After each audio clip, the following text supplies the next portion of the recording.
भारत के सभी राजनेताओं, स्वामियों, धर्मगुरुओं और शंकराचार्यों को मुसलमान धर्म के प्रवक्ता डॉक्टर जाकिर नायक की खुली चुनौती। ये चैलेंज है, कोई भी शख्स हिंदुस्तान में हो, मिनिस्टर हों दो, कोई भी स्वामी हों दो, कोई भी शंकराचार्य हों दो, इंशाल्लाह मैं तालिब इल्म हूँ इस्लाम और दीगर मज़हब का। मैं तस्लीम करता हूँ कि डिबेट होना चाहिए, मैं उनसे डिस्कशन करता हूँ। अगर मुझे गलत साबित करो, मैं बदलने को तैयार हूँ। ये मुसलमान की जबान है, हम जब जबान देते हैं उसका पालन करते हैं। संत रामपाल जी महाराज ने स्वीकार की मुस्लिम धर्म प्रवक्ता डॉक्टर जाकिर नायक की चुनौती।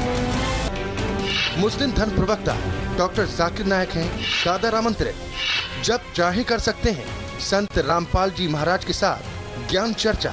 डॉक्टर जाकिर नायक के इस चैलेंज को स्वीकार करता हूँ, लेकिन अपने उस वायदे को याद रखना जिसमें कहा है कि जो मुझे झूठा सिद्ध कर देगा, गलत सिद्ध कर देगा, मैं अपने आप को बदल लूँगा। चैलेंज आपको 10 पॉइंटों पर झूठा कर दूंगा सिद्ध, और कभी भी आकर के वो आध्यात्मिक ज्ञान चर्चा कर सकते हैं। देखिए मुसलमान धर्म के प्रवक्ता डॉक्टर जाकिर नायक के साथ जगत गुरु तत्वदर्शी संत रामपाल जी महाराज की आध्यात्मिक ज्ञान चर्चा का सीधा प्रसारण। तो आइए अब शुरुआत करते हैं आध्यात्मिक ज्ञान चर्चा की और जानते हैं डॉक्टर जाकिर नाइक और जगत गुरु संत रामपाल जी महाराज के आध्यात्मिक विचार। भविष्यवाणी मोहम्मद सल्लल्लाहु अलैहि वसल्लम की जिक्र करेंगे हिंदू धर्म की किताबों में तो सारा दिन भी कम लगेगा। और मैंने एक तकरीर की, मोहम्मद सल्लल्लाहु अलैहि वसल्लम का जिक्र, मोहम्मद सल्लल्लाहु अलैहि वसल्लम की भविष्यवाणी हिंदू धर्म की किताबों में, वो कसट अगर आप देखेंगे उसके अंदर और तफसील से बात किया। मैं पूरी बात नहीं किया, तकरीर इतनी लंबी नहीं हो सकती, लेकिन और तफसील से बात किया हूँ। वक्त की किल्लत, वक्त की कमी होने की वजह से और एक भविष्यवाणी का जिक्र करूंगा मोहम्मद सल्लल्लाहु अलैहि वसल्लम के बारे में हिंदू धर्म की किताब में। वो है कल की अवतार के बारे में। कल की अवतार का जिक्र है भागवत पुराण में खंड 12 अध्याय 2 श्लोका 18 से 20 तक के, जिसमें लिखा हुआ है वो विष्णु याश के घर में पैदा होगा, जो एक नेक ब्राह्मण है, संभाला गांव का सरदार, और उसका नाम होगा कल्कि। उसको 8 गुण दिए जाएंगे। उसको दिया जाएगा एक सफेद घोड़ा, और उसके हाथ में होगा, सीधे हाथ में एक तलवार, और वो लोगों को सच्चाई दिखाएगा, अंधकार से लेके आएगा रोशनी तक। आगे लिखा हुआ है भगवत पुराण में खंड 1 अध्याय 3 श्लोका 25 में, कल युग में जब राजा चोर जैसा बर्ताव करेंगे, उस वक्त विष्णु याश के घर में कल्कि पैदा होगा। कल्कि अवतार का जिक्र कल्कि पुराना में भी है। पाठ नंबर 2 श्लोका नंबर 4 में लिखा है, कल्कि पैदा होगा विष्णु याश के घर में, संभाला देश में, संभाला गांव में। कल्कि पुराना पाठ 2 श्लोक नंबर 5 में लिखा है, उसके 4 दोस्त होंगे और वो उसकी मदद करेंगे दुश्मन से लड़ने के लिए। कल्कि पुराना पाठ नंबर 2 श्लोक नंबर 7 में जिक्र आता है, जंग के मैदान में देवता उनकी मदद करेंगे। कल्कि पुराना पाठ 2 श्लोक नंबर 11 में लिखा है, यह पैदा होगा विष्णु याश के घर में सुमति की पेट में। कल्कि पुराना पाठ नंबर 2 श्लोक नंबर 15 में लिखा है, यह कल्कि अवतार पैदा होगा 12वीं तारीख माधव महीने की। वक्त की कमी होने की वजह से मैं जितना जिक्र है भविष्यवाणी मोहम्मद सल्लल्लाहु अलैहि वसल्लम के बारे में, कल के अवतार के बारे में, मैं मुख्तसर से कहूंगा। नंबर 1, इस कल के अवतार के पिता का नाम होगा विष्णु याश। विष्णु याश के मानी है खुदा का बंदा, और मोहम्मद सल्लल्लाहु अलैहि वसल्लम के वालिद के पिता का नाम था अब्दुल्ला, जिसके मानी है अल्लाह का बंदा, खुदा का बंदा। इसमें लिखा है कल्कि अवतार के मां का नाम होगा सुमति। सुमति मानी अमन। मोहम्मद सल्लल्लाहु अलैहि वसल्लम के मां का नाम था आमिना, जिसके मानी है अमन, जिसके मानी है सलामती। ये कल्कि अवतार पैदा होगा संभाला गांव में। संभाला के मानी अमन की जगह। और मोहम्मद सल्लल्लाहु अलैहि वसल्लम पैदा हुए मक्का में, जिसे कहा जाता था दारुल अमन। इस भविष्यवाणी में लिखा है वो पैदा होगा संभाला गांव के सरदार के घर में। हम जानते हैं मोहम्मद सल्लल्लाहु अलैहि वसल्लम पैदा हुए कुरैश के खानदान में, जो चीफ थे। इस भविष्यवाणी में लिखा है कल्कि अवतार पैदा होगा 12वीं तारीख माधव के महीने में। हम जानते हैं मोहम्मद सल्लल्लाहु अलैहि वसल्लम की पैदाइश की तारीख है 12वीं रब्बी अव्वल। इस भविष्यवाणी में लिखा है कल्कि अवतार अंतिम ऋषि होंगे। हम जानते हैं मोहम्मद सल्लल्लाहु अलैहि वसल्लम आखिरी पैगंबर थे। और अल्लाह ताला फरमाते कुरान मजीद में सूरह अहज़ाब में सूरह नंबर 33 आयत नंबर 40 में, मा काना मुहम्मदुन अबा आदम मिन रिजालिकुम वलाकिन रसूलुल्लाह व खातिमुन नबीन व काना अल्लाहु बिकुल्लि शैइन अलीमा। मोहम्मद सल्लल्लाहु अलैहि वसल्लम आप मर्दों में से किसी के पिता नहीं हैं, लेकिन वो अल्लाह के रसूल है, खातिमुन नबीन है, आखिरी नबी है, और अल्लाह सारा इल्म रखता है। इस भविष्यवाणी में लिखा है ये कल्कि अवतार को सबसे पहली वही एक गार में होंगी, इन अ केव, और फिर वो नॉर्थ वर्ड जाएगा। नॉर्थ कहते शिमाल, वो कल्कि शिमाल की तरफ जाएगा और फिर से लौट जाएगा। हम जानते हैं मोहम्मद सल्लल्लाहु अलैहि वसल्लम को पहली वही जबले नूर गारे हिरा में हुई, जब जिब्रील अलैहिस्सलाम पहली वही लेके आते। और फिर मोहम्मद सल्लल्लाहु अलैहि वसल्लम ने हिजरत की मक्का से मदीना तक। मदीना मक्का के शिमाल में है, और फिर से वापस आ गए मक्का। इस भविष्यवाणी में लिखा है कि इस कल्कि अवतार को 8 गुण दिए जाएंगे, स्पेशल क्वालिटीज। नंबर 1 विजडम, हिकमत। नंबर 2 सेल्फ कंट्रोल, जिसके मानिए परहेजगारी। तीसरा नंबर रिस्पेक्टेड लीनिएज, अच्छा खानदान। नंबर 4 रिवील नॉलेज, वही। नंबर 5 वैलर, ताकत। नंबर 6 मेजर्ड स्पीच, अच्छा बोलना। नंबर 7 अटमोस्ट ग्रेटफुलनेस, और नंबर 8 अटमोस्ट चैरिटी, खैरात करना। और ये सारे 8 गुण अल्हम्दुलिल्लाह मोहम्मद सल्लल्लाहु अलैहि वसल्लम में मौजूद है। आगे इस भविष्यवाणी कल्कि अवतार में लिखा है कि ये कल्कि अवतार रहमत बना के भेजा जाएगा सारे इंसानियत के लिए। और अल्लाह ताला फरमाते सूरह अल अंबिया में सूरह नंबर 21 आयत नंबर 107 में, वमा अरसलनाका इल्ला रहमतल लिल आलमीन, हमने मोहम्मद सल्लल्लाहु अलैहि वसल्लम को भेजा है रहमत बना के सारे आलमों के लिए, सारे इंसानियत के लिए, सारे जहां के लिए। इस भविष्यवाणी में लिखा है कि इस कल्कि अवतार को एक घोड़ा दिया जाएगा, सफेद घोड़ा। और हम जानते हैं मोहम्मद सल्लल्लाहु अलैहि वसल्लम को बरक दिया गया था, बुर्क, जिसके जरिए वो मिराज किए अल्हम्दुलिल्लाह। आगे लिखा है कि वो घोड़ा चलाएंगे तलवार को सीधे हाथ में लेके। हम जानते हैं मोहम्मद सल्लल्लाहु अलैहि वसल्लम ने कई जंग लड़ी, अक्सर सेल्फ डिफेंस में, अपने आप को बचाने के लिए। और अल्हम्दुलिल्लाह खुद उन्होंने जंग में हिस्सा लिया और कई बार घोड़ा चलाया सीधे हाथ में तलवार लेके। इस भविष्यवाणी में लिखा है कि कल्कि अवतार लोगों को अंधकार से रोशनी में ले आएगा। और हम जानते हैं जिस वक्त मोहम्मद सल्लल्लाहु अलैहि वसल्लम अरब जमीन में पैदा हुए उसे कहते थे यौमिल जाहिलिया, उस दौर को कहते थे यौमिल जाहिलिया, द डेज ऑफ इग्नोरेंस। और मोहम्मद सल्लल्लाहु अलैहि वसल्लम ने कुरान के जरिए अल्हम्दुलिल्लाह इन अरबों को अंधकार से रोशनी तक ले गए। आगे लिखा हुआ है कि इस कल्कि अवतार के 4 दोस्त होंगे जो उनकी मदद करेंगे और दुश्मन के खिलाफ लड़ेंगे। हम जानते ये 4 दोस्त अल्हम्दुलिल्लाह 4 खुलफा राशिदीन हैं, हजरत अबू बकर, हजरत उमर, हजरत उस्मान और हजरत अली रदियल्लाहु अन्हु।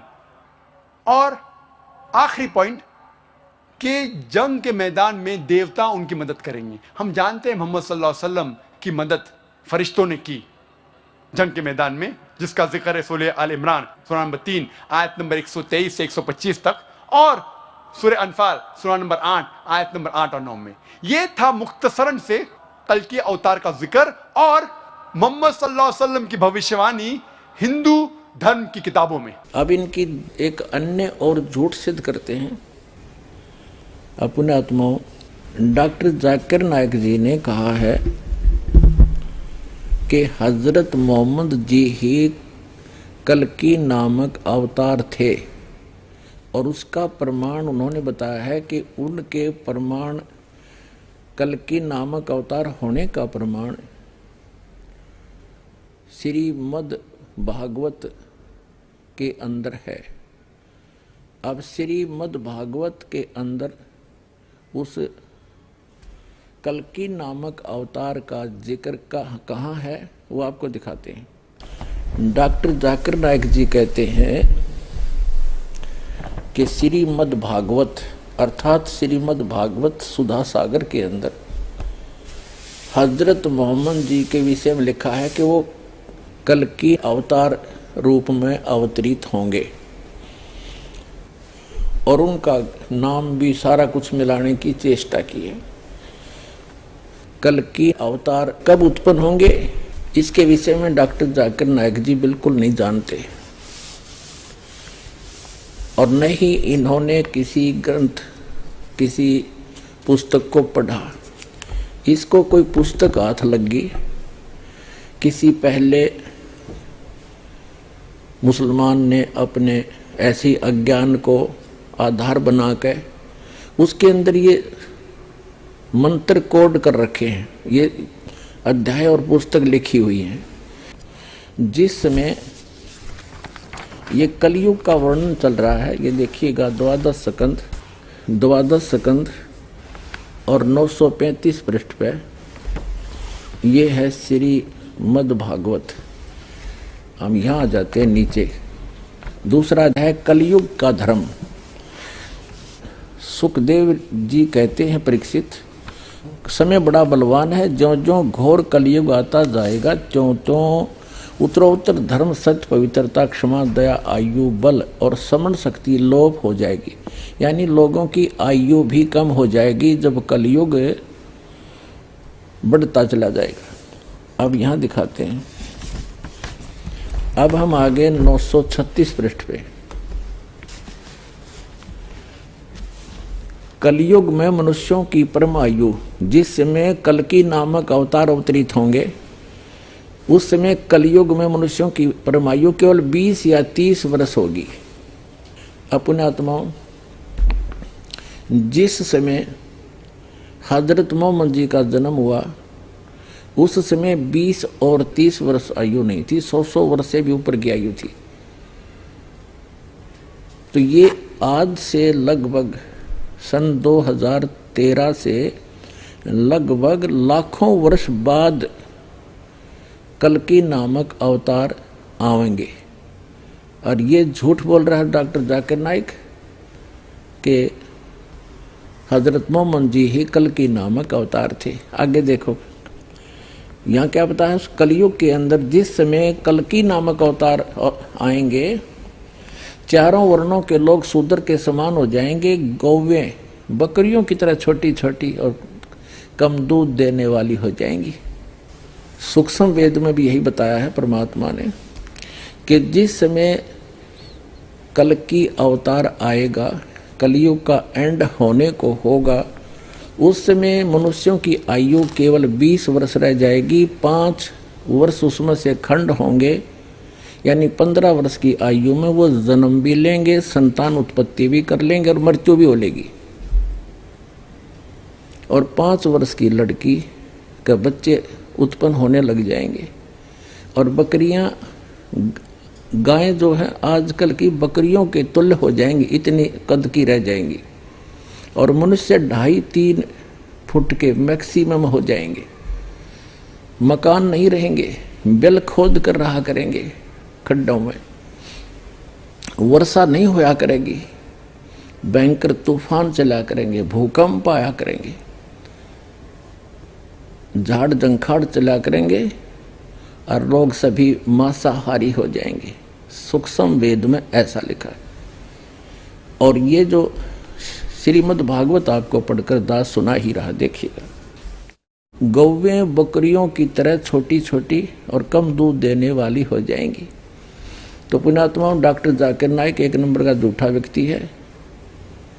इसने कसम खा रखी है कि जो कहूँगा झूठ कहूँगा, झूठ के अतिरिक्त कुछ नहीं कहूँगा। बताओ। और हजरत मोहम्मद जी का जन्म तो आज से 1400 वर्ष पहले हुआ था, जब तो गायें और तगड़ी तगड़ी होती थी। तो कोरी झूठ बोल रहा है और ये जो प्रमाण में ले रहा है कि हजरत मोहम्मद जी का जिक्र श्रीमद् भागवत के अंदर कल्कि नामक अवतार रूप में है, ये कोरी झूठ है इसकी। और देखो आगे, परीक्षित अधिक क्या कहें, कलयुग का अंत होते होते मनुष्यों का स्वभाव गधों जैसा दुस्साह बन जाएगा। यानी कलयुग के अंत की बात है ये। लोग प्राय गृहस्थी का भार ढोने वाले और विषयी हो जाएंगे। ऐसी स्थिति में धर्म की रक्षा करने के लिए सद्गुण स्वीकार करके स्वयं भगवान अवतारण धारण करेंगे। पुण्यात्माओं, सूक्ष्म वेद में एक निष्कर्ष है, कंप्लीट गॉड गिवन है, उसमें लिखा है कि राजा हरिश्चंद्र जी वर्तमान के अंदर वो स्वर्ग के अंदर हैं, वो ही कल्कि नामक अवतार धारका आवेंगे श्री विष्णु जी की आज्ञा से। वो विष्णु लोक में विराजमान हैं, अपने पुनों को वहाँ प्रयोग कर रहे हैं। राजा हरिश्चंद्र ही 10वां अवतार यानी कल्कि अवतार बनकर अवतरित होगा जब कलयुग का अंत होगा। ये तो सूक्ष्म वेद में। और ये श्रीमद् भागवत भी ये स्पष्ट कर रही है कि जब कलयुग का अंत होगा, लोगों का स्वभाव बहुत खराब हो जाएगा, राजा लोग भी अन्यायी हो जाएंगे, कद छोटे छोटे हो जाएंगे। जब गौओं का कद बकरियों के समान हो जाएगा तो मनुष्यों का कद भी इसी तरह इसी रेसों में कम हो जाएगा। और 20 वर्ष की आयु होगी, 5 उसमें से खंडित समझो, 15 वर्ष की आयु मनुष्य जन्म और मर लिया करेंगे। उस समय कल्कि अवतार होगा। हजरत मोहम्मद जी तो 1400 वर्ष पहले, लगभग 1400 वर्ष पहले आए थे, आज सन 2013 से। तो डॉक्टर जाकिर नाइक जी कोरी झूठ बोल रहा है, इसको ये केवल बरगला रहा है, जनता को भ्रमित कर रहा है। और देखें प्रिय परीक्षित, ये हमने पढ़ लिया, भगवान विष्णु सर्वशक्तिमान है, वे सर्वरूप होने पर भी चराचर जगत के सच्चे शिक्षक सद्गुरु हैं। वे साधु सज्जन पुरुषों के धर्म की रक्षा के लिए उनके कर्मों का बंधन काटने एवं उन्हें जन्म मृत्यु के चक्र से छुड़ाने के लिए अवतार ग्रहण करते हैं। उन दिनों संभल ग्राम में, ये कलयुग के अंत में कल्कि नामक अवतार जो अवतरित होगा, अभी वो होना शेष है। वो कहाँ होगा? एक विष्णु यश शर्मा के घर पर संभल नगरी में। ये देखिए, उन दिनों संभल ग्राम में विष्णु यश नाम के एक श्रेष्ठ ब्राह्मण होंगे। उनका हृदय बड़ा उदार एवं भगवत भक्ति से पूर्ण होगा। उन्हीं के घर कल्कि भगवान अवतार ग्रहण करेंगे। श्री भगवान ही अष्टसिद्धियों के और समस्त सद्गुणों के एकमात्र आश्रय हैं। समस्त चराचर जगत के वे ही रक्षक और स्वामी हैं। वे देवदत्त नामक शीघ्रगामी घोड़े पर सवार होकर दुष्टों को तलवार के घाट उतारकर ठीक करेंगे। प्रिय परीक्षित, जब सब डाकुओं का संहार हो चुकेगा, तब नगर की और देश की सारी प्रजा का हृदय पवित्रता से भर जाएगा, क्योंकि भगवान कल्कि के शरीर में लगे हुए अंगरा का स्पर्श पाकर अत्यंत पवित्र हुई वायु उनका स्पर्श करेगी और इस प्रकार वे भगवान के श्री विग्रह की दिव्य गंध प्राप्त करेंगे। उनके पवित्र हृदय में सत्यमूर्ति भगवान वासुदेव विराजमान होंगे और उनकी संतान पहले की भांति हर्षपुष्ट और बलवान होने लगेगी। प्रजा के नयन मनोहरी हरि ही धर्म के रक्षक और स्वामी हैं। वे ही भगवान जब कल्कि के रूप में अवतार ग्रहण करेंगे, उसी समय सतयुग का प्रारंभ हो जाएगा और प्रजा की संतान परंपरा स्वयं ही सतगुण के युक्त हो जाएगी। अपने आत्माओं, अब ये तो आपने पढ़ा अपनी आंखों से कि श्री सुधा सागर यानी श्री मद् भागवत के अंदर कल्कि अवतार का वर्णन कि जब कलयुग का अंत होगा, मनुष्यों की आयु केवल 20 या 30 वर्ष रह जाएगी और गौओं की हाइट, कद, साइज बकरियों जैसा हो जाएगा। लोग बड़े राक्षस स्वभाव के हो जाएंगे, राजा भी डाकू बन जाएंगे। और उसमें वो कल्कि अवतार अवतरित होगा विष्णु यश शर्मा के घर पर संभल नगर में होगा, अभी आगे होने वाला है। और जिस समय हजरत मोहम्मद जी का जन्म हुआ उस समय तो 100 वर्ष से भी ऊपर की आयु थी व्यक्ति मनुष्यों की, और गौवें बड़ी तगड़ी तगड़ी होती थी। तो डॉक्टर जाकिर नाइक जी केवल झूठ बोल रहे हैं और बरगला रहे हैं, जनता को गुमराह कर रहे हैं, सत्य का आधार नहीं रखते। अब ये तो आपने पढ़ा वेद व्यास रचित श्रीमद् भागवत में कल्कि नामक अवतार का और कलयुग के अंत और सतयुग के प्रारंभ का विवरण। अब सूक्ष्म वेद में ऐसा लिखा है, राजा हरिश्चंद्र कल्कि नाम के अवतार रूप धारण करके आएंगे विष्णु दत्त शर्मा के घर पर संभल नगरी में, एज इट इज। उस समय मनुष्यों की आयु 20 वर्ष होगी, 5 उसमें से खंड, और 15 वर्ष की आयु में सभी का जन्म और मृत्यु हो लिया करेगा। एकाध ही 20 वर्ष की आयु पाया करेगा। 5 वर्ष की लड़की को संतान होनी प्रारंभ हो जाएगी। फिर आगे क्या बताया है कि 3 हाथ अंश खींच लेत कलयुग धरती का, उगे कोई ना बीज हाल कह दूं पृथ्वी का। सूक्ष्म वेद में परमात्मा ने बताया है कि जब कलयुग का अंत होगा, 3 हाथ, आज के 3 हाथ यानी 4.5 फुट नीचे तक धरती का उपजाऊ अंश नष्ट हो जाएगा। उस समय लोग केवल बिल खोद कर रहा करेंगे, दुराचारी हो जाएंगे, न्याय नहीं रहेगा, छोटे छोटे कद होंगे, वृक्षों के फल लगने बंद हो जाएंगे, पत्ते भी नहीं रहेंगे, ऐसी स्थिति आ जाएगी। और सभी का स्वभाव बहुत बुरा होगा, तकरीबन अधिक से अधिक। उस समय केवल जो भक्ति युक्त व्यक्ति होंगे, उस समय जिनमें जरा से भी आस्था भगवान की होगी, वो बचेंगे। बाकी सबको वो कल्कि नामक अवतार राजा हरिश्चंद्र आएगा भगवान विष्णु की आज्ञा से, वो सबको मार डालेगा। उसकी कहते हैं बहुत लंबी खड्ग होगी, बहुत तगड़ा शरीर होगा, बहुत लंबी तलवार होगी, और ऐसे काटेगा जैसे घास काटा करे किसान सब इन दुष्ट टाइप के व्यक्तियों को। उस समय केवल जरा से भी भगवान से डरने वाले व्यक्ति होंगे, वही उन्हीं को छोड़ेगा। उस समय धरती का उपजाऊ अंश नहीं रहेगा, इतना वातावरण दूषित हो जाएगा, वर्षा होनी बंद हो जाएगी। फिर क्या होगा, परमात्मा की रजा से बहुत जबरदस्त वर्षा होगी, और जो बचे हुए व्यक्ति वो पहाड़ों पर चले जाएंगे, ऊंचे स्थानों पर, और सब पृथ्वी पर 20-20, 30-30, 50-50 फुट पानी भर जाएगा।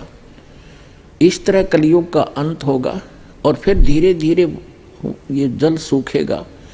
जमीन का जो अन्न उपजाऊ अंश है, नीचे जो विष भर गया, जैसे आजकल आप देख रहे हो, एक फसल को परिपक्व करने के लिए 3-3, 4-4 बार ये यूरिया वगैरह खाद डाला जाता है। ये पृथ्वी के उपजाऊ अंश को नाश कर देगा। और इसमें विष भर जाएगा, पृथ्वी के अंदर नीचे नीचे फैल जाएगा। तो उस समय दोबारा वर्षा इतनी होगी, फिर वो धीरे धीरे नेचुरल तरीके से सूखेगी। वो सब विष जो अब डाला जा रहा है, ये खाद वगैरह, ये ऊपर आ जाएगा और वाष्पीकरण हो जाएगा, फिर धीरे धीरे सूखेगा। उसके बाद पूरी पृथ्वी हरी भरी जंगलों से, बड़े सुंदर फलदार वृक्षों से भर जाएगी, वातावरण शुद्ध होगा। फिर क्या होगा कि माता पिता तो छोटे छोटे होंगे और बच्चों की का कद उनसे ज़्यादा बढ़ता चला जाएगा, क्योंकि वृक्षों की अधिकता से ऑक्सीजन की वृद्धि होगी, कार्बन डाइऑक्साइड का नाश होगा, ओजोन गैस फिर से यथास्थिति में हो जाएगी। इस प्रकार फिर सतयुग का प्रारंभ होगा। और ऐसे वो कल्कि नाम के अवतार का वर्णन है डॉक्टर जाकिर नाइक जी ने, जो श्रीमद् भागवत को आधार बनाकर हजरत मोहम्मद जी को सिद्ध करना चाहा, वो कति कोरी झूठ है।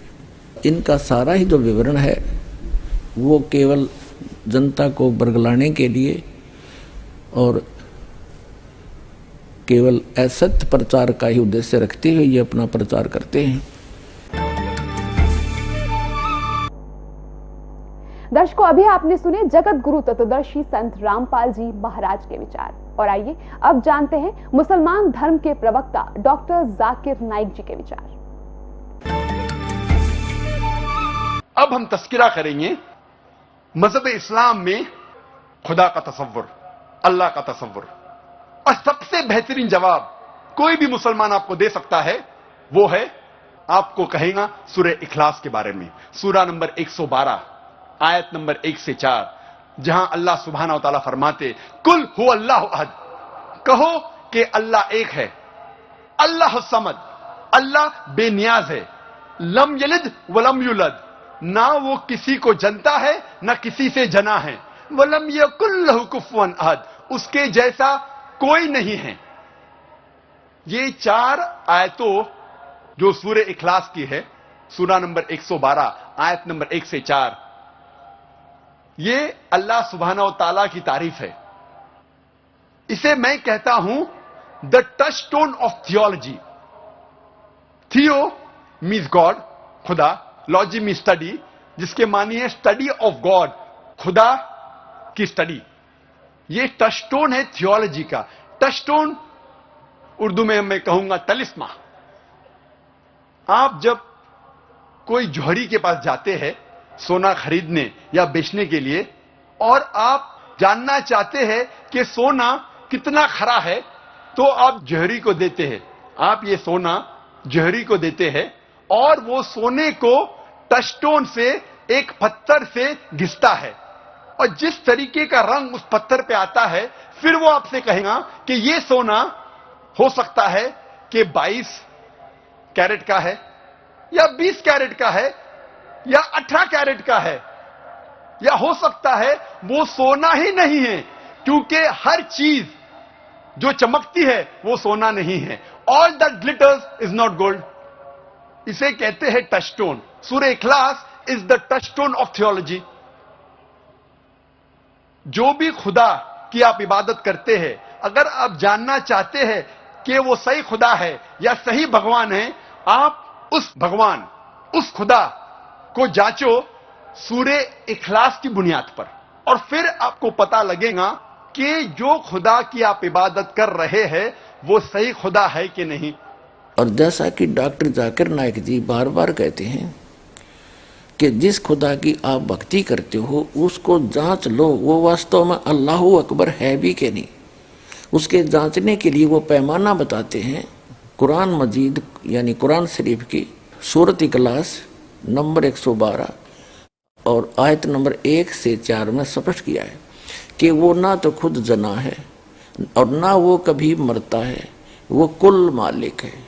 तो ये अल्लाहु अकबर जो काशी में धानक रूप में आया था, जो लाहौर की भूमिका करता था, इसके ऊपर ये सूरत इखलास 112 की आयत 1 से 4 पूर्ण रूप से घटती हैं। खरा उतरता हो परमात्मा जो अल्लाहु अकबर है। तो इससे सिद्ध हो गया कि वो पूर्ण परमात्मा अल्लाहु अकबर स्वयं आता है और काशी के अंदर 120 वर्ष तक रहे और वो पूर्ण ज्ञान, कंप्लीट स्पिरिचुअल नॉलेज वो परमात्मा अल्लाह अकबर खुद ही बता कर गए। वो सह शरीर आए थे, वो उन्होंने किसी माँ से जन्म नहीं लिया। उनके कोई उत्पत्ति बताता वो महामूर्ख है, उसको कति ज्ञान नहीं। सह शरीर आए थे, कमल के फूल पर वो विराजमान हुए थे। वहाँ से एक निसंतान जुलाहा दंपत्ति मुसलमान उनको उठा ले गए थे और धीरे धीरे लीला में तरीके से वो युवा हुए, बड़े हुए। और इस परमात्मा की इस महिमा का वर्णन ऋग्वेद मंडल नंबर 9 सूक्त नंबर 1 मंत्र नंबर 9 में, कि वो परमात्मा जब आता है एक शिशु रूप धारण करता है और कुंवारी गायों से उनके परवरिश की लीला होती है। तो ये लीला उस पूर्ण परमात्मा अल्लाह अकबर कबीर परमात्मा ने की थी। जब अल्लाह अकबर लीला में शरीर में 25 दिन के हो गए थे, तब तक उन्होंने कोई दूध या फल, कोई अन्न आहार नहीं किया था। तो तब एक कुंवारी गाय लाई गई थी। उस कुंवारी गाय ने परमात्मा के आशीर्वाद से ही दूध दिया था। उससे अल्लाह अकबर यानी कबीर भगवान के उस बाल भगवान की परवरिश की लीला हुई थी। तो वेदों में भी प्रमाण है कि वो अल्लाह, वो कबीर देव है, सह शरीर है, ऊपर के लोकों में रहता है, वहाँ से स्वयं सह शरीर आता है, अच्छी आत्माओं को मिलता है और उनको यथार्थ ज्ञान स्वयं ही बताता है। एक कवि की तरह आचरण करता है और वो पूर्ण परमात्मा होता है। सह शरीर आता है और सह शरीर चला जाता है।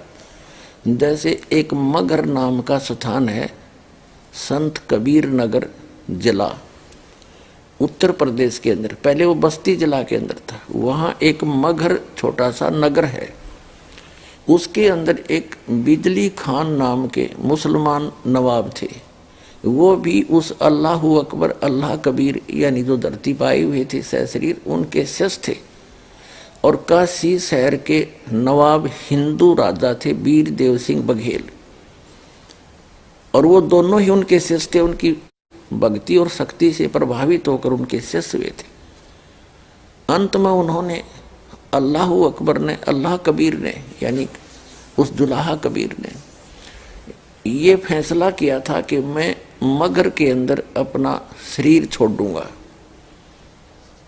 क्योंकि हिंदुओं के जो गुरु थे ब्राह्मण, वो कहा करते थे कि जो व्यक्ति मगहर में मरेगा वो गधे की योनि में जाएगा, नरक में जाएगा, उसको बहुत कष्ट होंगे, वहाँ कोई मत मरियो। काशी में जो मरेगा, बनारस में ब्राह्मण कहा करते थे, वो सीधा स्वर्ग जाएगा। और परमात्मा कहा करते कबीर देव जी अल्लाह अकबर कि अच्छी सत भक्ति करने वाला व्यक्ति, शुभ कर्म करने वाला व्यक्ति कहीं पर भी मृत्यु को प्राप्त हो, वो सीधा अपने उस यथा स्थान पर जाएगा, अच्छे स्थान पर जाएगा जिसकी उसने भक्ति कर रखी है। और निकम्मे कर्म, बुरे कर्म करने वाला व्यक्ति कहीं मरियो, मगर मरो चाहे काशी, वो सीधा नरक में जाएगा। लेकिन ये ब्राह्मण नहीं मानते थे, यानी हिंदुओं के धर्मगुरु इस बात को स्वीकार नहीं करने को तैयार थे और न ही जनता को स्वीकार करने दे रहे थे। उनके इस भ्रम का निवारण करने के लिए अल्लाह अकबर अल्लाह कबीर, धाणक कबीर, जुलाहा कबीर ने कहा था कि मैं मगहर में प्राण त्यागूंगा और तुम देख लेना आकर के, और अपने जंतर मंत्र, अपने सारे ज्योतिष लगा लेना कि उस स्थान पर मरने वाला व्यक्ति कहाँ जाता है। ऐसा ही किया गया। दोनों राजा पहुंच गए, उनकी सेना साथ में थी और बहुत से दर्शक वहां पहुंच गए। एक चद्दर नीचे बिछाई परमात्मा ने, एक चद्दर ऊपर ओढ़ ली, और जब देखा कि दोनों तरफ से सेना खड़ी थी, परमेश्वर ने पूछा भी बिजली खां पठान और वीर देव सिंह बघेल, तुम दोनों अपनी अपनी सेना क्यों लाए हो? उन्होंने तो नीची गर्दन कर ली, क्योंकि उनके गुरुजी थे, उद्देश्य अपना बता नहीं पाए। उनका उद्देश्य ये था कि मुसलमान भाई कह रहे थे कि ये हमारा पीर है, हम इनका अंतिम संस्कार मुसलमान रीति से करेंगे। हिंदू कह रहे थे ये हमारे गुरु हैं और हम इनका अंतिम संस्कार अपने धर्म के अनुसार करेंगे, इनको नहीं करने देंगे। दोनों ने ये ठान रखी थी यदि सीधी हाथों बात नहीं बनेगी तो हम युद्ध करके सबको प्राप्त करेंगे। तो परमात्मा तो अंतर्यामी थे, उन्होंने पूछा भाई ये सेना और साथ में हथियारों की क्या आवश्यकता थी, मेरे पास आए तुम। दोनों बिजली खां पठान मुसलमान और वीर देव सिंह बघेल हिंदू राजा ने नीची गर्दन कर ली, नहीं बोले। दूसरे मुसलमान और हिंदू जो मुठड़ से थे, बहुत से ऐसे होते हैं जिनको कोई धर्म कर्म का ज्ञान नहीं होता, वो आपस में कहने लगे कि हम आपका अंतिम संस्कार मुसलमान रीति से करें। हिंदू कहने लगे नहीं करने देंगे आपको, हम इस शव को अपने गुरु जी के शरीर को हिंदू रीति से इसका अंतिम संस्कार करेंगे, तुम्हें नहीं हाथ लगाने देंगे चाहे कुछ भी करना पड़े। तो परमात्मा ने कहा रे वीरदेव सिंह और बिजली खां, मैंने यही शिक्षा दी थी आज तक कि तुम इस मिट्टी के ऊपर लड़ मरना। खबरदार जो तुमने ऐसी गलती की तुम देख लेना तुम्हारी खैर नहीं होगी। और फिर ऐसे करना मेरे शरीर को, वैसे तो इसमें शरीर नहीं मिलेगा तुमने, फिर भी एक चद्दर तुम ले लेना, एक मुसलमान एक हिंदू, एक चद्दर नीचे है एक मेरे ऊपर ओढ़ दूंगा मैं, और बीच में जो 100 मिला इसको बेशक 2 टुकड़े कर लेना, पर बेटा लड़ियो मत तुम, नहीं तो मेरा कलंक लगेगा। दोनों एकदम शांत हो गए, लेकिन मन में न्यू था कि गुरु जी ने शरीर छोड़ने दो फिर देखेंगे। अब थोड़ी देर में क्या हुआ कि एक चद्दर नीचे बिछाई एक ऊपर ओढ़ी। कुछ देर में देखा ऊपर आकाश से आकाशवाणी की कि भी देख लो पंडितों, मैं जा रहा हूं अपने सतलोक में, तुम्हारे स्वर्ग से भी बहुत आगे, तुम्हारी जन्नत से भी आगे जा रहा हूं, जो अमर लोक है, शाश्वत स्थान है जहां कभी मृत्यु नहीं होती, और मैं वहीं से आया था। ऊपर देखा परमात्मा ऊपर जा रहे हैं, सह शरीर ऊपर जा रहे हैं। चद्दर उठा के देखा तो नीचे सुगंधित फूल मिले जैसे ताजे तोड़ कर लाए हों बगीचों से। हिंदू और मुसलमान आपस में गले मिल गए, रोए बुरी तरह बालकों की तरह, और कहें हम कितने नीच थे, हम कितने निकम्मे हैं। उनको अंतिम समय भी सुख नहीं दिया, और वो तो अल्लाह थे, अल्लाह अकबर थे, वो तो वो गए, फिर वो ओझल हो गए। पहले तो खूब रोए सारे आपस में गले मिलकर, हिंदू और मुसलमान। पुण्यात्माओं, ये समर्थ है, ये समर्थ परमात्मा, कादिर परमात्मा है। यदि उस दिन वो लीला नहीं करते, वैसे तो कहीं से भी जा सकते थे, सह शरीर अचानक जा सकते थे, वो उनको मालूम था ये लड़ मरेंगे बोले बालक, और मेरे को कलंक लगेगा। और पहले काफी ज्योतिषों ने ये बताया था कि इस महीने में, माँ के महीने में, और वहां पर ऐसे इस बहुत बड़ी आपत्ति है, एक बहुत भयंकर घटना घटेगी, लेकिन वो परमात्मा ने टाल दीवा घटनी थी। और पुण्यात्माओं, महाभारत से भी जबरदस्त युद्ध हो जाता, ग्रह युद्ध छिड़ जाता, हिंदू और मुसलमानों का कटका मर जाते। उस परमात्मा ने वह होनी भी अनहोनी कर दी, टाल दी। और हमारे भगवान श्री कृष्ण एक महाभारत नहीं टाल सके जहाँ 18 करोड़ व्यक्ति कटका मर गए, क्योंकि वो काल के अधीन थे। ये काल के बाप हैं, वो अल्लाह अकबर हैं, ये पूर्ण परमात्मा है। और इसके ऊपर वो सारी कुरान शरीफ की जो सूरत इखलास है 112, उसकी आयत 1 से 4 पूरी खरी उतरती है। तो पुण्यात्माओं, पहचानो इस अल्लाह अकबर को, उस पूर्ण परमात्मा की पूरी जो यथार्थ भक्ति, यथार्थ ज्ञान इस दास के पास उपलब्ध है। आ जाओ, हिंदू, सिख, ईसाई और मुसलमान सबके लिए दरवाजा खुला है। जीव हमारी जाति है, मानव धर्म हमारा, हिंदू मुस्लिम सिख ईसाई कोई धर्म नहीं है न्यारा। पुण्यात्माओं, परमात्मा की साधना से साधक को विशेष राहत मिलती है, और इसीलिए परमात्मा की भक्ति की जाती है कि हमारे प्रारब्ध के अंदर, यानी हमारी किस्मत के अंदर जो दुख हो उनका निवारण हो। क्योंकि पाप कर्मों के कारण कष्ट आते हैं और पुण्य कर्मों के कारण सुख प्राप्त होते हैं। जो हमारे जीवन में, जिसको हम प्रारब्ध कहते हैं, जो हमारे जीवन के अंदर दुख आते हैं वो पाप कर्मों के कारण आते हैं।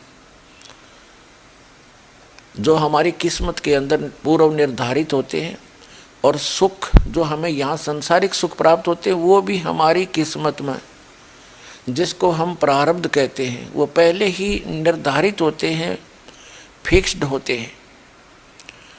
तो जो हमें सुख प्राप्त होते हैं हमारे पूर्व जन्म के पुण्यों से होते हैं, और जो दुख प्राप्त होते हैं वो भी पूर्व जन्म के पापों से होते हैं। और परमात्मा की भक्ति इसीलिए करते हैं कि हमारे जीवन में आने वाले पाप कर्मों के कारण जो प्रारब्ध के कष्ट हैं, दुख हैं, वो टल जाएं। और यदि भक्ति करते करते भी वो संकट ज्यों के त्यों अटैक करते हैं, कैर ढा देते हैं, तो वह भक्ति गलत है, वो साधना ठीक नहीं है। क्योंकि परमात्मा के गुणों में लिखा है कि परमात्मा की सत भक्ति पूर्ण संत से लेने के बाद पाप कर्मों का नाश हो जाता है। और पाप कर्मों का नाश हो गया तो फिर दुख नहीं रहेंगे, क्योंकि दुख का मूल कारण पाप ही होता है। जैसे पैर में कांटे लगे हों और कांटा निकाल दिया जाए तो फिर दुख रहेगा ही नहीं। और भविष्य में जो हमारा पथ है, रास्ता है, उसके कांटे साफ कर दिए जाएं तो फिर भविष्य में उस मार्ग में कांटे नहीं लगते, तो आसानी से सफर तय हो जाता है। तो इसके लिए क्या बताया है कि जो सत साधना हो और पूर्ण संत की शरण हो, पूर्ण परमात्मा अल्लाह अकबर कादिर भगवान यानी समर्थ परमात्मा की भक्ति हो, तो फिर वो क्या करता है कि जो पूरी मर्यादा में रहकर साधना करते हैं भक्त आत्मा, उनके भविष्य के पाप कर्मों का नाश कर देता है। जैसे पति भरता जमीन पर जो जो धर है पाँव, और समर्थ झाड़ू देत है ना काटा लग जावे। कि वो समर्थ, वो कादिर परमात्मा, वो अल्लाहु अकबर, वो ग्रेट गॉड, वो कंप्लीट गॉड, वो परमात्मा जब यदि उसकी सत साधना मिल जाती है और पूर्ण संत के माध्यम से, तो फिर वो उस अपनी प्यारी आत्मा के जीवन सफर में आने वाले पाप रूपी कांटों को ऐसे बुहार देते हैं जैसे झाड़ू से एक तरफ साइड में कर दिए जाएं। तो कहते हैं पति भरता। पति भरता का अर्थ है एक परमात्मा को इष्ट रूप में मानकर, एक यानी समर्थ उस अल्लाहु अकबर की भक्ति करने वाला, अन्य किसी देव में एज ए इष्ट रूप में श्रद्धा न रखने वाला, और सत भक्ति करता हुआ उस अपने जीवन रूपी सफर पर यात्रा कर रहा होता है, तो वो समर्थ परमात्मा अल्लाहु अकबर अर्थात कादिर भगवान ऐसे झाड़ू देता है कि कहीं मेरी प्यारी आत्मा को कांटा ना लग जावे। और यदि भक्ति करते करते भी हमें दुख होते हैं तो भक्ति ठीक नहीं है, वो परमात्मा समर्थ नहीं है, क्योंकि वो आपकी किस्मत में आने वाले दुखों को, पापों को नाश करने में सक्षम नहीं है। इसी का परिणाम है कि हजरत मोहम्मद जी को उस परमात्मा की भक्ति से कोई लाभ नहीं हुआ, क्योंकि उन्होंने कुरान शरीफ के ज्ञानदाता को अल्लाहु अकबर मान रखा था।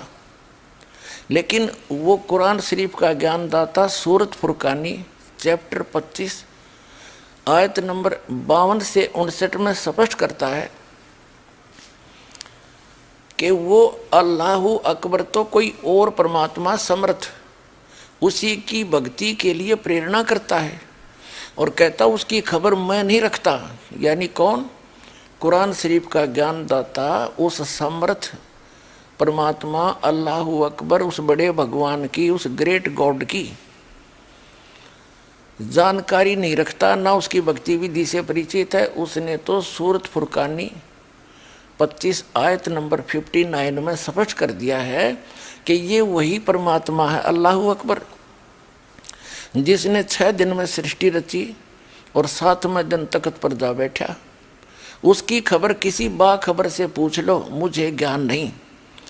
यही कारण रहा कि पूरा मुसलमान समाज इस कुरान शरीफ के ज्ञानदाता को अल्लाहू अकबर मानकर भक्ति कर रहा है, उसके द्वारा बताई गई ये नमाज, रोजे और बंग जिसको अजान बोलते हैं, और साथ में ये मांस वगैरह भक्षण करना, ये समर्थ का आदेश नहीं, ये तो इस कुरान शरीफ के ज्ञानदाता के द्वारा बताई गई भक्ति विधि है।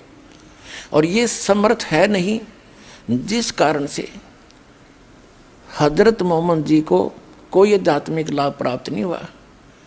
पुण्यात्माओं, हजरत मोहम्मद जी जैसा ईमान अन्य मुसलमान नहीं रख सकते, और हजरत मोहम्मद जैसे नम्रात्मा के ये मुसलमान नहीं हो सकते, और हजरत मोहम्मद जैसे भक्ति अन्य मुसलमान नहीं कर सकता।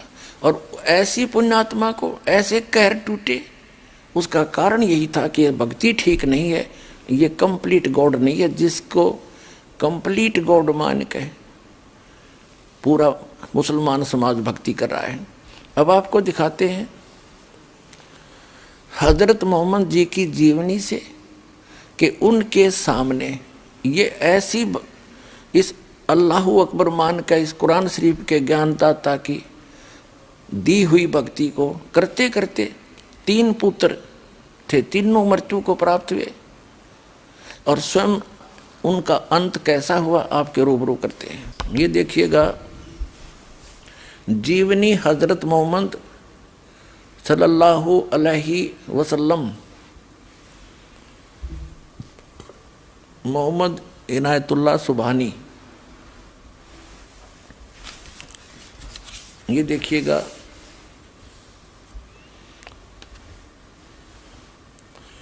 इनायतुल्लाह सुबहानी, अनुवादक नसीम गाजी फलाही, मकरजी मकतबा, इस्लामी पब्लिशर्स, नई दिल्ली।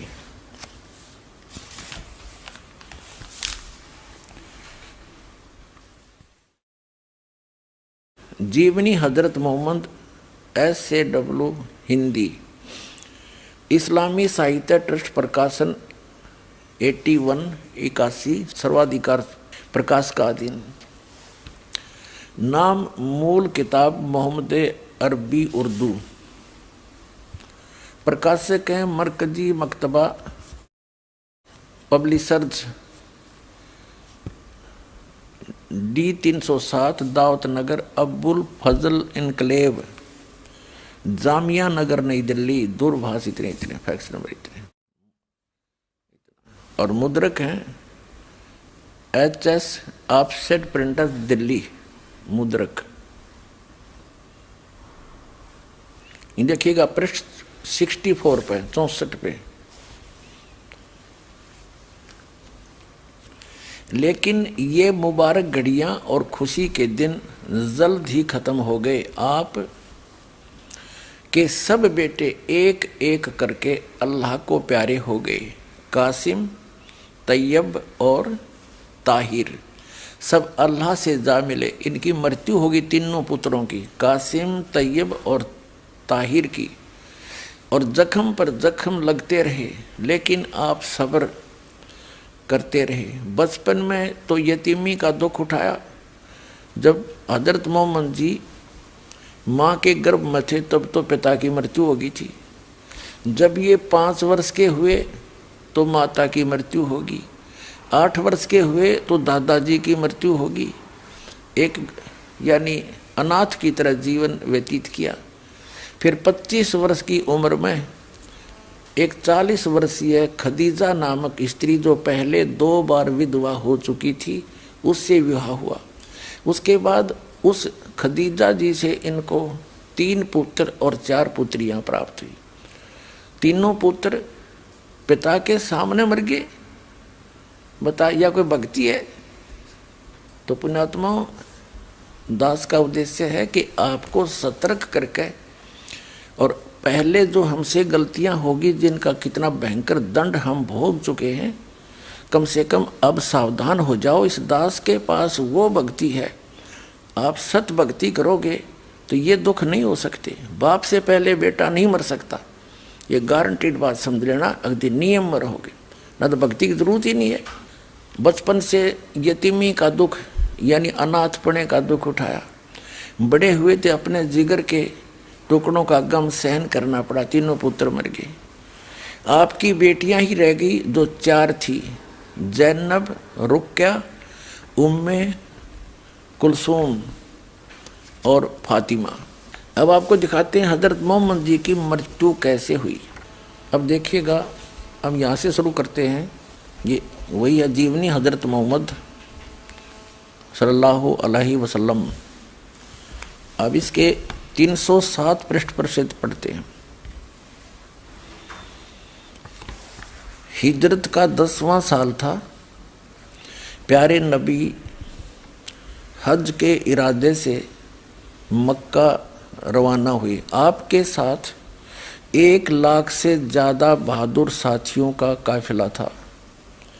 इस हज को कहते हैं हिज्जतुल वदा, इसलिए कि यह हज आपकी आखिरी हज था।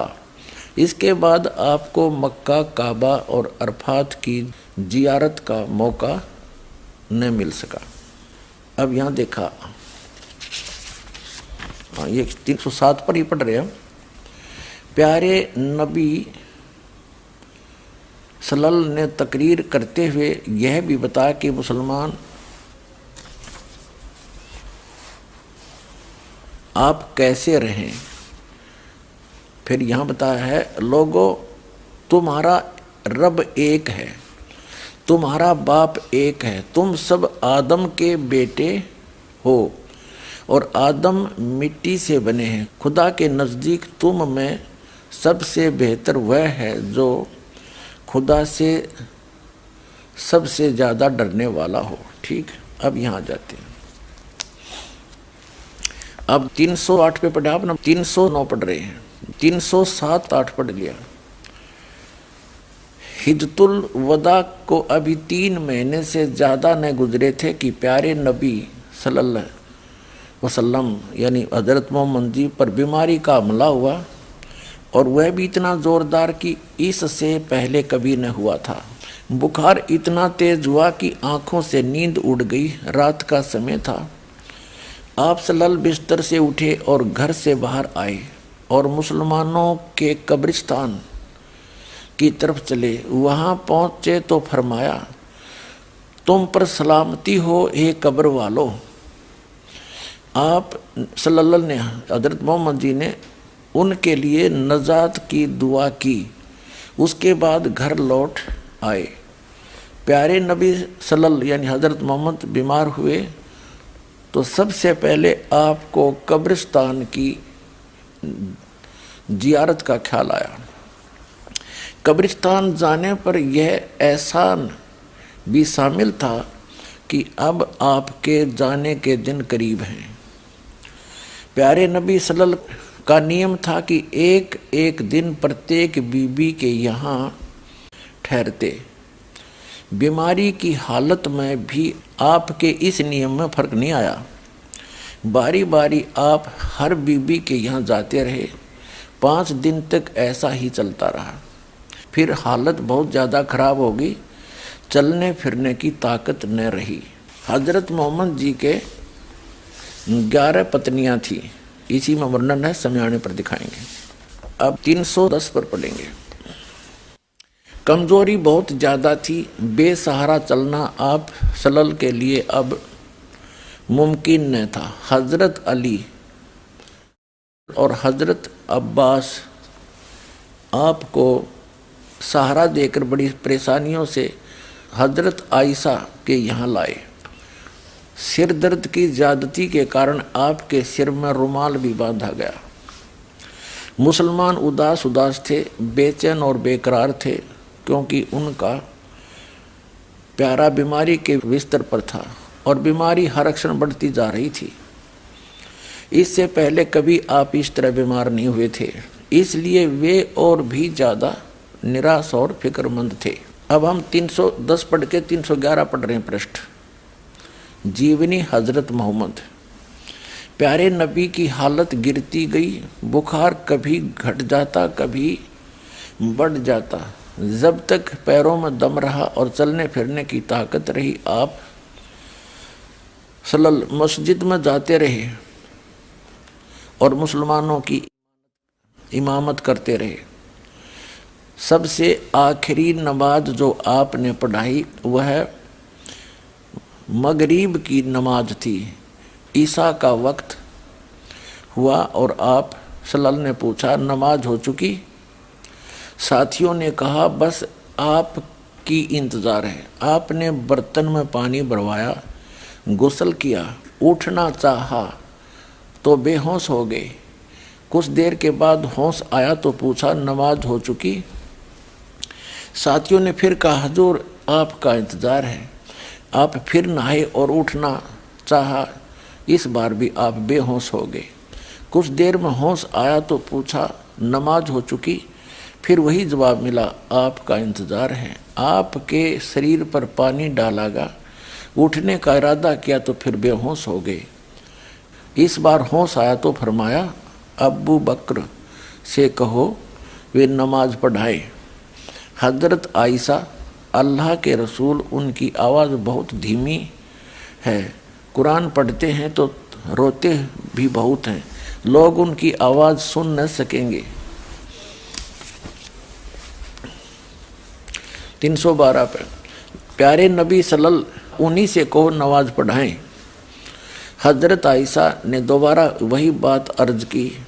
प्यारे नबी यानी हज़रत मोहम्मद सल्लल्लाहु ने तकलीफ़ से बेचैन थे, गुस्से से आवाज़ काफ़ी बुलंद हो गई। फरमाया कहो अबू बकर से वही नमाज पढ़ाएंगे।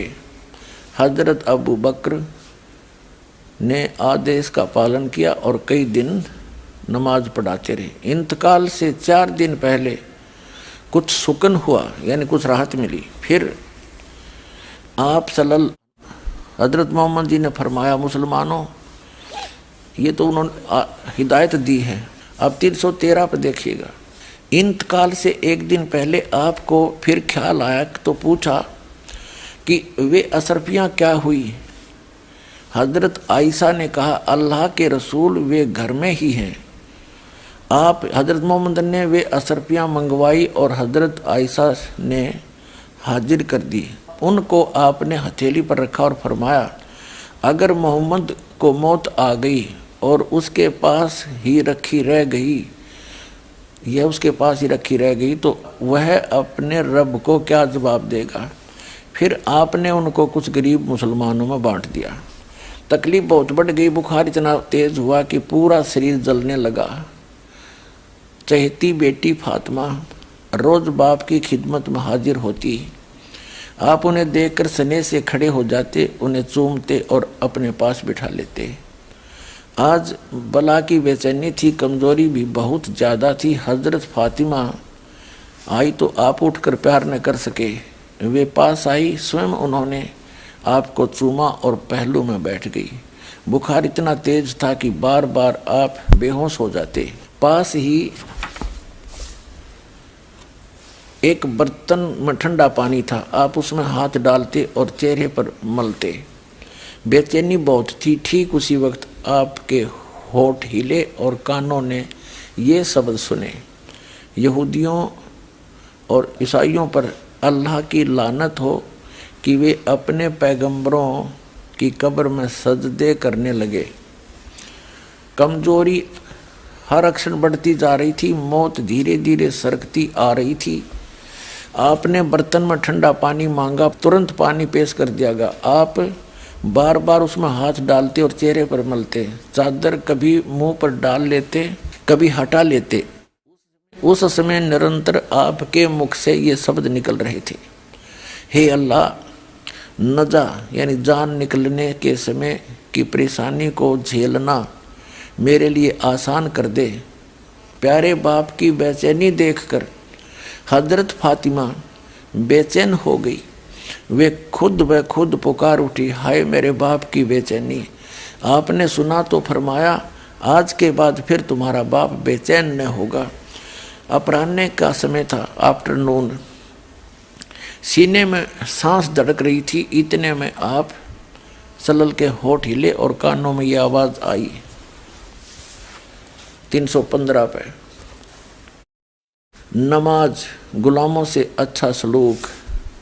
फिर हाथ ऊपर उठे, आप सल्लल्लाहु अलैहि वसल्लम ने उंगली से इशारा किया और फरमाया अब और कोई नहीं, बस वही सबसे बड़ा साथी। यही कहते कहते हाथ लटक गए, आंखें छत से लग गई और पवित्र आत्मा रब से जा मिली। इंतकाल के समय यानी मृत्यु के समय आप सल्लल्लाहु यानी हजरत मोहम्मद जी की उम्र 63 साल की थी। गुरु नानक साहब वो काफ़ी मुतासिर थे संत कबीर से, इसीलिए गुरु ग्रंथ साहिब में कई संत कबीर के दोहे हैं। और मुझे याद है जब मैं स्कूल में था तो एक मशहूर दोहा संत कबीर का था, दुख में सुमर न सब करे, सुख में करे न कोय, जो सुख में सुमर न करे तो दुख काय होए। इसके मानी कि दुख में ईश्वर खुदा की इबादत सब लोग करते हैं, लेकिन सुख में ईश्वर और खुदा की इबादत नहीं करते। जो इंसान सुख में ईश्वर और खुदा की इबादत करता है उसको दुख कभी भी नहीं होगा। डॉक्टर जाकिर नायक जी ने एक वाणी बोली है परमेश्वर कबीर जी की, अल्लाहू अकबर की। वो सूक्ष्म वेद की वाणी है जो परमात्मा स्वयं सहशरीर आकर के अपने मुख कमल से बोलते हैं, उसको तत्व ज्ञान कहते हैं। वो तत्व ज्ञान की वाणी है।